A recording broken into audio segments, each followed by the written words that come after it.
नमस्कार साथियों, आइए आज हम रीट, पटवार और वनरक्षक भर्ती की परीक्षा की तैयारी करने वाले हमारे जो साथी हैं उनके लिए पंचायती राज व्यवस्था का एक टेस्ट आयोजित करवाते हैं। ये टेस्ट लाइव होगा, इसमें आप अपने जो आंसर हैं वो हमें कमेंट करके बताएंगे। तो चलिए, पहला सवाल आपके पास ये रहा। स्थानीय ग्रामीण स्वशासन की इकाई है, यानी जो पंचायती राज है उसमें जो ग्रामीण पंचायती राज है उसके इकाई यहाँ पर कौन सी है? ऑप्शन है नगर निगम, नगर परिषद, नगर पालिका और ग्राम पंचायत। तो आप अपना आंसर कमेंट कर दीजिए। और इस सवाल का राइट आंसर होगा ग्राम पंचायत, क्योंकि साथियों ये नगर निगम, नगर परिषद और नगर पालिका जो हैं ये शहरी स्वशासन की इकाइयाँ हैं, शहरी स्वशासन की इकाइयाँ हैं। तो इस सवाल का राइट आंसर होगा ग्राम पंचायत। चलते हैं अगले सवाल की ओर। अगला सवाल ये रहा आपकी स्क्रीन पर। ग्राम पंचायत के वार्ड के मतदाताओं का प्रतिनिधि होता है, यानी जो ग्राम पंचायत होती है उसमें बहुत सारे वार्ड होते हैं। जैसे पूरा हमारा जो पंचायत होता है ये छोटे छोटे वार्ड में विभक्त होता है और कुछ वार्डों से, यानी मिनिमम 9 वार्ड होने पर ही ग्राम पंचायत का गठन होता है। तो ये जो वार्ड हैं इनका प्रतिनिधि कौन होता है ये आपसे पूछा गया है। ऑप्शन है वार्ड पंच, सरपंच, प्रधान पंचायत और पंचायत समिति सदस्य। तो साथियों वार्ड का जो प्रतिनिधि होता है वो होता है वार्ड पंच, जो जनता द्वारा प्रत्यक्ष रूप से चुना जाता है। तो इस सवाल का राइट आंसर होगा ऑप्शन ए, वार्ड पंच। अब चलते हैं सवाल नंबर 3 की ओर। सवाल नंबर 3 ये रहा आपकी स्क्रीन पर। तो चलिए देखिए, स्थानीय नगरीय स्वशासन की इकाई है, यानी जो नगरीय स्वशासन है उसकी इकाई आपसे पूछी गई है। ऑप्शन है नगर पालिका, नगर निगम, नगर परिषद और उपयुक्त सभी। तो साथियों आपको बता दें, नगरीय स्वशासन जो है उसकी इकाइयां ये तीनों ही हैं। सबसे छोटी जो इकाई है वो है नगर पालिका, उसके बाद में होती है नगर परिषद और सबसे जो बड़ी होती है वो नगर निगम। तो यहाँ पर ऑप्शन 3 सही हो जाएगा। अब चलते हैं सवाल नंबर 4 की ओर। ये रहा सवाल नंबर 4। वार्ड सभा की अध्यक्षता कौन करता है? यानी जो वार्ड सभा होती है, वार्ड के जो मतदाता हैं उनकी एक सभा होती है, उस सभा की अध्यक्षता कौन करता है? वार्ड पंच, सरपंच, उपसरपंच और इनमें से कोई नहीं। तो आप अपना आंसर कमेंट कर दीजिए। इस सवाल का राइट आंसर होगा वार्ड पंच। साथियों जो वार्ड होता है उसकी अध्यक्षता वार्ड पंच के द्वारा की जाती है। चलिए अब चलते हैं सवाल नंबर 5 की ओर। पंचायती राज दिवस कब मनाया जाता है? तो पंचायती राज दिवस के बारे में आप हमें कमेंट कर दीजिए। ऑप्शन कुछ इस प्रकार से हैं यहाँ पर 24 अप्रैल, 24 मई, 1 अप्रैल और 1 मई। तो पंचायती राज जो दिवस है साथियों ये मनाया जाता है 24 अप्रैल को, क्योंकि 24 अप्रैल 1993 से हमारा जो 73वां संविधान संशोधन है वो लागू हुआ था और पूरे भारत में पंचायती राज व्यवस्था का शुभारंभ संवैधानिक रूप से हुआ था। इसीलिए 24 अप्रैल को पंचायती राज दिवस के रूप में मनाया जाता है। चलते हैं अगले सवाल की ओर। ये रहा हमारा अगला सवाल। संविधान की 12वीं अनुसूची में कितने विषय हैं? यानी संविधान में जो 12वीं अनुसूची जोड़ी गई थी उसमें कितने विषय हैं? साथियों मूल संविधान जो था उसमें 8 अनुसूचियाँ थी, उसके बाद कुछ और अनुसूचियाँ जोड़ी गई, 4 अनुसूचियाँ। अब फिलहाल 12 अनुसूचियाँ हैं। तो जो 11वीं अनुसूची है वो पंचायतों से संबंधित है और 12वीं अनुसूची है ये नगरीय निकायों से संबंधित है। तो 12वीं अनुसूची में यहाँ पर विषय जोड़े गए हैं 18 और 11वीं अनुसूची में विषय जोड़े गए थे 29। तो इस सवाल में हमसे पूछा है 12वीं अनुसूची में कितने विषय जोड़े गए हैं, तो ऑप्शन फर्स्ट यहाँ पर सही हो जाएगा। चलिए चलते हैं सवाल नंबर 7 की ओर। ये रहा, नगर परिषद के प्रमुख को क्या कहा जाता है? यानी जो नगर परिषद, स्थानीय जो नगरीय स्वशासन है उसमें जो मध्यम स्तर की जो इकाई होती है नगर परिषद, उसका जो प्रमुख होता है उसे क्या कहा जाता है? ऑप्शन है उपसभापति, चेयरमैन, सभापति और इनमें से कोई नहीं। तो साथियों आप अपना आंसर कमेंट कर दीजिए। नगर परिषद का जो प्रमुख होता है उसे कहा जाता है सभापति, और जो नगर निगम होती है, नगर निगम का जो मुखिया होता है या प्रमुख होता है उसे मेयर कहा जाता है, महापौर कहा जाता है। और इसी प्रकार जो नगर पालिकाएँ होती हैं उनका जो प्रमुख होता है उसे चेयरमैन कहा जाता है। चलिए चलते हैं अगले सवाल की ओर। सवाल नंबर 8 ये रहा आपकी स्क्रीन पर। पंचायती राज की त्रिस्तरीय व्यवस्था करने वाली समिति कौन सी थी? यानी पंचायती राज का जब प्रारंभ किया गया था तो उस समय बहुत सारी समितियां गठित की गई थी। अलग अलग समितियों ने अपनी अलग अलग विचार, अपने अलग अलग राय दी थी। तो त्रिस्तरीय व्यवस्था के बारे में जो सुझाव दिया था वो कौन सी समिति ने दिया था? ऑप्शन है अशोक मेहता समिति, बलवंत राय मेहता समिति, पीके थोंगन समिति, अनिल सिंघवी समिति। तो साथियों, अशोक मेहता समिति ने 2 स्तरीय पंचायती राज व्यवस्था के बारे में सुझाव दिया था। और बलवंत राय जो मेहता समिति है जिसका गठन 1957 में किया गया था और 1958 में इसने अपनी रिपोर्ट सौंप दी थी। तो इसने त्रिस्तरीय पंचायती राज व्यवस्था की सिफारिश की थी, जिसमें ग्राम पंचायत स्तर पर ग्राम पंचायत और बीच के स्तर पर पंचायत समिति और सबसे बड़े स्तर पर जिला परिषद का सुझाव दिया था। तो इस सवाल का राइट आंसर होगा ऑप्शन बी, बलवंत राय मेहता समिति। अब चलते हैं सवाल नंबर 9 की ओर। सवाल नंबर 9 ये रहा आपकी स्क्रीन पर। संविधान की 11वीं अनुसूची में कितने विषय हैं? तो अभी हमने डिस्कस किया था जो 11वीं अनुसूची है और उसके बाद 12वीं अनुसूची है। 11वीं अनुसूची पंचायतों से संबंधित है, इसमें 29 विषय हैं। और 12वीं अनुसूची है जो नगर निकायों से संबंधित है, इसमें 18 विषय हैं। यानी ये जो 29 विषय हैं, इन 29 विषयों पर ही पंचायतों को विकास कार्य करने होते हैं, इनसे संबंधित ही कार्य पंचायतों को करने होते हैं। तो इस सवाल का राइट आंसर होगा 29 विषय।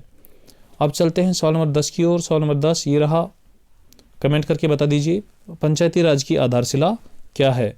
तो ऑप्शन है ग्राम सभा, ग्राम पंचायत, पंचायत समिति और जिला परिषद। तो पंचायती राज की साथियों जो आधारशिला है, यानी जहाँ से पंचायती राज का आधार बनता है, जो मूल यहाँ है वो है ग्राम सभा। ग्राम सभा ही एक प्रत्यक्ष लोकतंत्र का उदाहरण भी है, क्योंकि ग्राम सभा के माध्यम से ही गांव के विकास के जो निर्णय है वो लिए जाते हैं। तो इस सवाल का राइट आंसर होगा ग्राम सभा। अब चलते हैं सवाल नंबर 11 की ओर। पंचायती राज किस विषय का किस सूची का विषय है? कमेंट करके बताएं। संघ सूची, राज्य सूची, समवर्ती सूची और अवशिष्ट सूची। यानी जो पंचायती राज जो है वो कौन सी सूची का विषय है?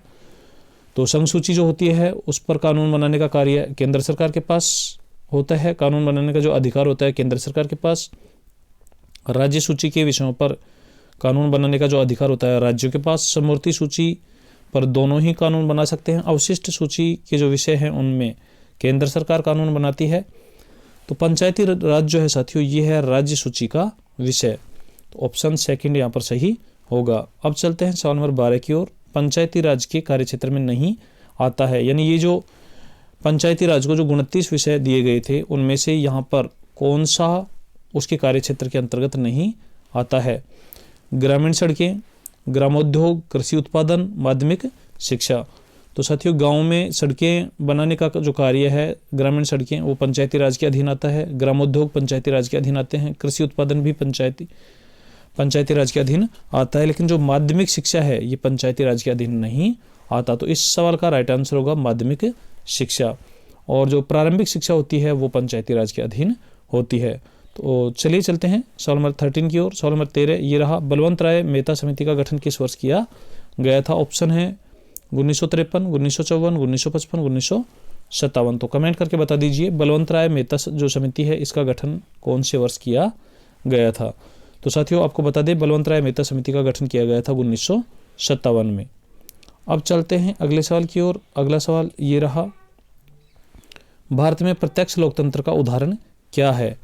जिला पंचायत, नगर पंचायत, क्षेत्र पंचायत और ग्राम सभा। तो ग्राम सभा जो है ये प्रत्यक्ष लोकतंत्र का उदाहरण है, क्योंकि मतदाता जो स्वयं उपस्थित होकर वहाँ पर ग्राम विकास के संबंध में निर्णय लेते हैं और प्रस्ताव पारित करवाते हैं। पंचायत समिति का प्रधान अपना इस्तीफा किसे देता है?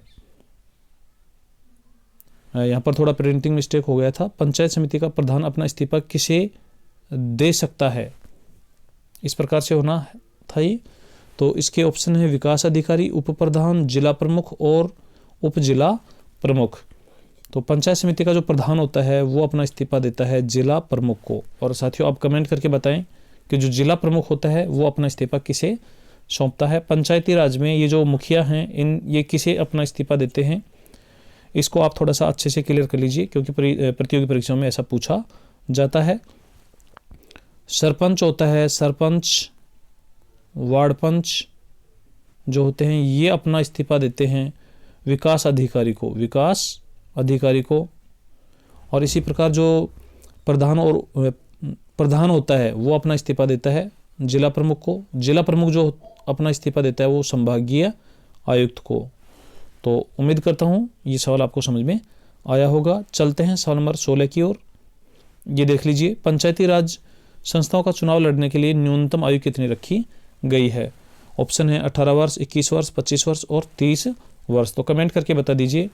18 वर्ष जो है साथियों ये मतदाता की न्यूनतम आयु है, मतदान का अधिकार प्राप्त हो जाता है, और 21 वर्ष में पंचायती राज के चुनाव लड़ सकता है। इसी प्रकार 25 वर्ष जो है इसमें लोकसभा के और विधानसभा के चुनाव लड़ सकता है। 30 वर्ष जो है ये राज्यसभा के चुनाव लड़ने की न्यूनतम आयु है। तो इस सवाल का राइट आंसर होगा ऑप्शन सेकंड 21 वर्ष। चलिए चलते हैं सवाल नंबर 17 की ओर। सवाल नंबर 17 ये रहा, ग्राम पंचायत में कम से कम कितने वार्ड होना अनिवार्य है? यानी साथियों जब कोई नई ग्राम पंचायत बनती है तो उसमें न्यूनतम कितने वार्ड होना जरूरी होता है? ऑप्शन है 8, 9, 10 और 11। कमेंट करके बता दीजिए कि ग्राम पंचायत में कम से कम कितने वार्ड होना जरूरी है। तो इस सवाल का राइट आंसर होगा ऑप्शन सेकंड 9। यानी कोई भी जब नई ग्राम पंचायत निर्मित होती है तो उसमें न्यूनतम 9 वार्ड तो रखे ही जाते हैं। चलिए चलते हैं अगले सवाल की ओर। सवाल नंबर 18 ये रहा, ग्राम पंचायत का कार्यकाल होता है, यानी ग्राम पंचायत जो होती है उसका कार्यकाल कितना होता है? ऑप्शन है 4 वर्ष, 5 वर्ष, 6 वर्ष और 8 वर्ष। तो ग्राम पंचायतें जो होती हैं उनका कार्यकाल होता है 5 वर्ष। ऑप्शन सेकंड यहाँ पर सही हो जाएगा। अब चलते हैं अगले सवाल की ओर। ये रहा हमारा अगला सवाल, निम्नलिखित में से किस संस्था का मुखिया प्रत्यक्ष रूप से चुना जाता है? यहाँ पर कुछ संस्थाएं दी गई हैं, इनका जो मुखिया होता है उसके बारे में आपको बताना है कि उसका जो चुनाव है प्रत्यक्ष रूप से कौन सी संस्था के लिए होता है। पंचायत समिति का जो मुखिया होता है वो प्रधान होता है, तो प्रधान का चुनाव प्रत्यक्ष होता है या अप्रत्यक्ष आपको समझना है। जिला परिषद जो होती है इसका जो प्रधान होता है वो सभापति होता है, तो सभापति का जो चुनाव होता है वो प्रत्यक्ष होता है या अप्रत्यक्ष होता है। इसी प्रकार नगरपालिका का जो मुखिया होता है वो चेयरमैन होता है, और आप बता दीजिए चेयरमैन का जो चुनाव होता है ये प्रत्यक्ष है या अप्रत्यक्ष। और इसी प्रकार ग्राम पंचायत का जो मुखिया होता है वो सरपंच होता है, तो सरपंच का चुनाव साथियों प्रत्यक्ष होता है या अप्रत्यक्ष, आप कमेंट करके बता दीजिए। यानी ये जो सवाल है इसमें इसका सही आंसर होगा ग्राम पंचायत, क्योंकि ग्राम पंचायत का जो मुखिया है सरपंच, उसका चुनाव साथियों प्रत्यक्ष होता है, प्रत्यक्ष मतदान के द्वारा होता है। 18 वर्ष के जो भी मतदाता हैं वो सब सरपंच के चुनाव में भाग लेने के अधिकारी होते हैं। तो चलते हैं अगले सवाल की ओर। अगला सवाल, सवाल नंबर 20, पंचायती राज संस्थाओं की वित्तीय स्थिति की समीक्षा कौन करता है? यानी पंचायती राज संस्थाओं की जो वित्तीय स्थिति है उसकी समीक्षा के लिए राज्य सरकार द्वारा एक आयोग गठित किया जाता है। आप उस आयोग का नाम आप कमेंट करके बताएं। राज्य निर्वाचन आयोग, केंद्रीय निर्वाचन आयोग, राज्य वित्त आयोग और केंद्रीय वित्त आयोग। तो साथियों पंचायती राज संस्थाओं की जो वित्तीय स्थिति है उसकी समीक्षा के लिए हर 5 वर्ष के लिए राज्य वित्त आयोग गठित किया जाता है, जो पंचायतों की आर्थिक स्थिति, वित्तीय स्थिति की समीक्षा करता है। तो ऑप्शन थर्ड यहाँ पर सही होगा। अब चलते हैं अगले सवाल की ओर। अगला सवाल ये रहा, काफ़ी इंपॉर्टेंट सवाल है और ऐसा सवाल पूछ लिया जाता है, भारतीय गांवों को छोटे छोटे गणराज्य की संज्ञा किसने दी थी? ऑप्शन है अल्टेकर, लॉर्ड रिपन, मैकाले और जवाहरलाल नेहरू। तो आप कमेंट करके बता दीजिए इस सवाल का राइट आंसर क्या होना चाहिए। चलिए इस सवाल का राइट आंसर हम बताते हैं। इस सवाल का राइट आंसर है अल्टेकर। तो अल्टेकर जो इतिहासकार हैं इन्होंने भारतीय गांवों को छोटे छोटे गणराज्य की संज्ञा दी थी। अब चलते हैं सवाल नंबर 22 की ओर। सवाल नंबर 22 ये रहा आपकी स्क्रीन पर, बलवंत राय मेहता समिति ने किसको अधिक शक्तिशाली बनाने का सुझाव दिया था? ऑप्शन है ग्राम सभा, ग्राम पंचायत, पंचायत समिति और जिला परिषद। तो बलवंत राय मेहता ने त्रिस्तरीय व्यवस्था की सिफारिश की थी, जिसमें ग्राम स्तर पर ग्राम पंचायत और मंडल स्तर पर पंचायत समिति या मंडल पंचायत समिति, और उसके बाद जिला स्तर पर जिला परिषद के गठन का सुझाव इसने दिया था, और पंचायत समिति को सबसे मजबूत बनाने की सिफारिश की थी। तो इस सवाल का राइट आंसर होगा पंचायत समिति। चलिए चलते हैं अगले सवाल की ओर। अगला सवाल ये रहा आपकी स्क्रीन पर, सवाल नंबर 23 देख लीजिए। संविधान के किस भाग में पंचायती राज से संबंधित प्रावधान हैं? यानी हमारा जो संविधान है, भारतीय संविधान, उसमें मूल संविधान में 18 भाग थे, अब 22 भाग हैं। तो ये जो 22 भाग हैं, इनमें से हमारा जो पंचायती राज है वो कौन से भाग में है? तो पंचायती राज जो व्यवस्था है साथियों, उससे संबंधित जो प्रावधान है वो भाग नंबर 9 में किए गए हैं। और जो नगरीय निकाय हैं उनसे संबंधित प्रावधान भाग 9A या फिर 9K इसमें किए गए हैं। चलिए चलते हैं सवाल नंबर 24 की ओर। सवाल नंबर 24 ये रहा आपकी स्क्रीन पर। संविधान के किस भाग में ग्राम पंचायतों की स्थापना की बात कही गई है? यानी ग्राम पंचायतों का जो गठन है उससे संबंधित जो निर्देश हैं वो संविधान ने राज्य सरकारों को दिए हैं। तो ये जो निर्देश हैं ये संविधान के कौन से भाग में दिए गए हैं? तो भाग नंबर 4 और अनुच्छेद नंबर 40। अनुच्छेद नंबर 40 में ग्राम पंचायतों के गठन की बात कही गई है और वो जो अनुच्छेद है ये आता है भाग नंबर 4 में। चलिए चलते हैं अगले सवाल की ओर। अगला सवाल ये रहा, संविधान के किस अनुच्छेद में पंचायतों के गठन के निर्देश दिया गया है? तो ऑप्शन है 39, 40, 45 और 51। तो पंचायतों के गठन का जो निर्देश है वो है ऑप्शन सेकंड, यानी अनुच्छेद 40 में। तो अनुच्छेद 40 में ग्राम पंचायतों के गठन के निर्देश दिए गए हैं। तो ये था हमारा आज का सवाल, आज का जो पेपर था उसके कुछ मुख्य जो सवाल थे इस प्रकार से थे पंचायती राज से संबंधित। साथियों, आपको ये पेपर कैसा लगा है और आप कमेंट करके ज़रूर बताएं। और पंचायती राज से संबंधित जो मुख्य इंपॉर्टेंट सवाल हैं वो यहाँ पर हमने डिस्कस किए हैं। चलिए एक बार कमेंट करके बता दीजिए कि आपके 25 सवालों में से कितने सवाल सही हुए हैं। और आप ऐसे ही तैयारी करते रहिए, पढ़ते रहिए, मस्त रहिए। जय हिंद, जय भारत।